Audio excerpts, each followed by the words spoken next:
wives came through Pier 21. With them, almost 4,000 children. Okay. Now, how many non-Americans do we have on board today? 1, 2. Okay.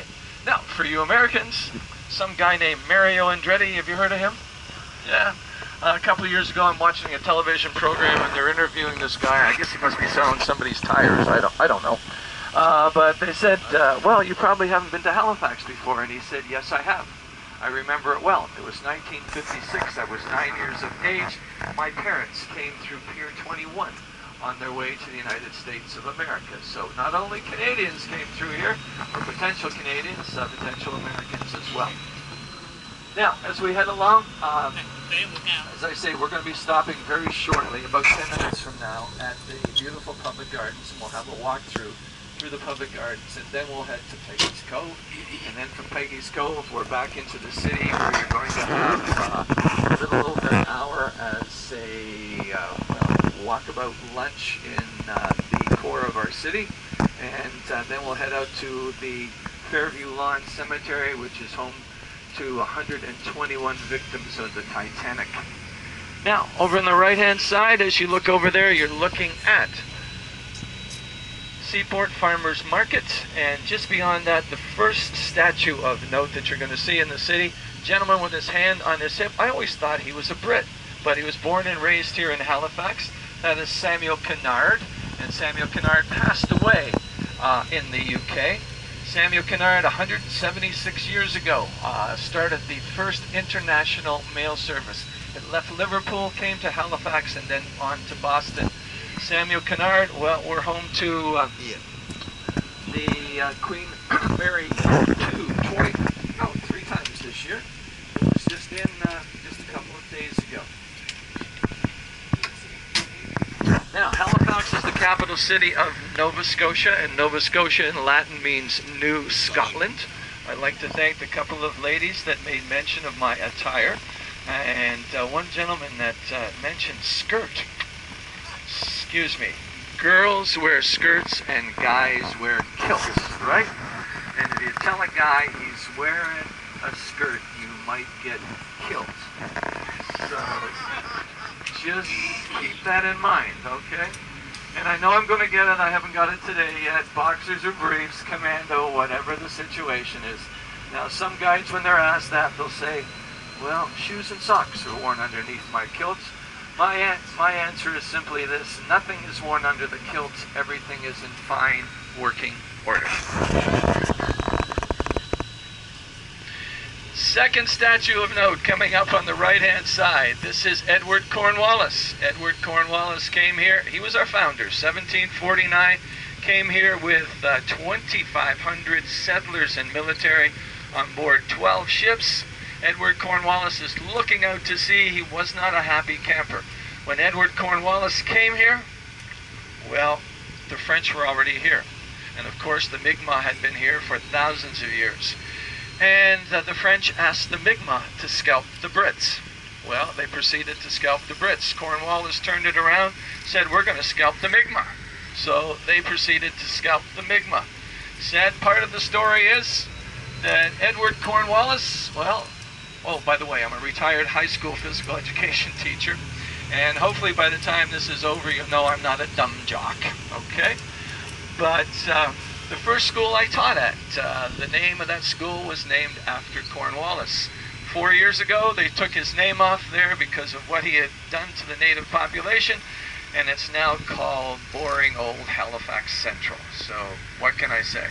By the way, I usually get asked by someone, is this the guy that was responsible for handing over the papers back when you guys had that little tea party and that little revolution and all that good stuff? No, this is his uncle. That was Charles Cornwallis, okay? Charles Cornwallis, Edward Cornwallis. Now, Halifax, I started to mention, is the capital city of Nova Scotia. We are the only large city in this province. And we have a population of about 420,000 people. In total, in our province, we're getting close to 1 million people. 1 million people. Now, as we head up this little hill, coming up on the right-hand side, you're going to see a military cemetery. Then you're going to see the first Catholic cemetery in Halifax.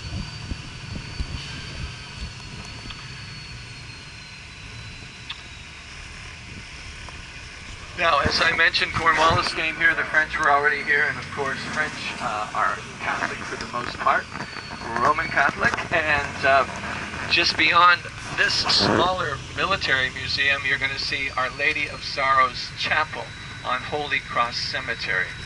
Now, the French asked the Brits if they could build a chapel. They said, yes, you can, and this is the chapel that they built, but they told them they had to build it in a day.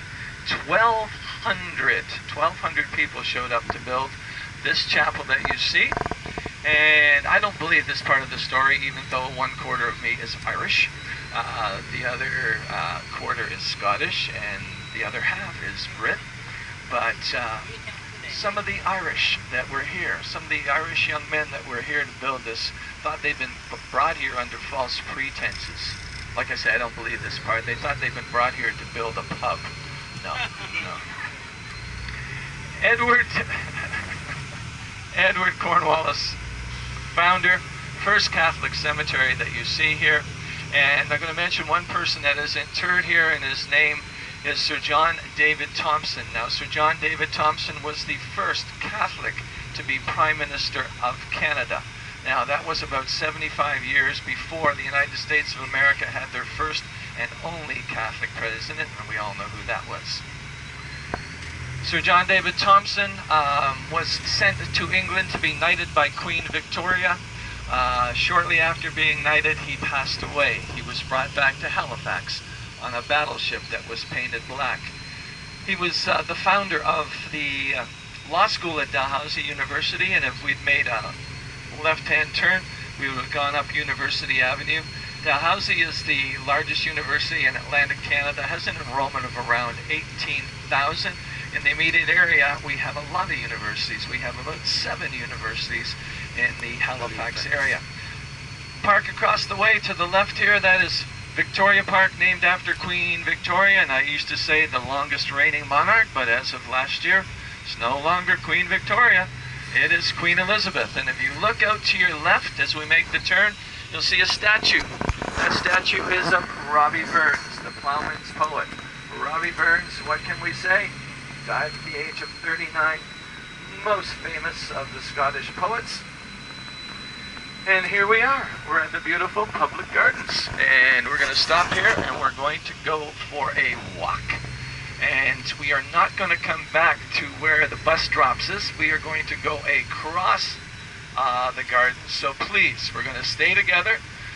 There are 40 of you, and I like to have 40 on the other side when we get back on the bus and come out the other side. So, as we get out, I'd like you to just get out here and stay by this fountain, and once everyone is off, we will start our little walking tour. If you want to leave anything on the coach, please feel free.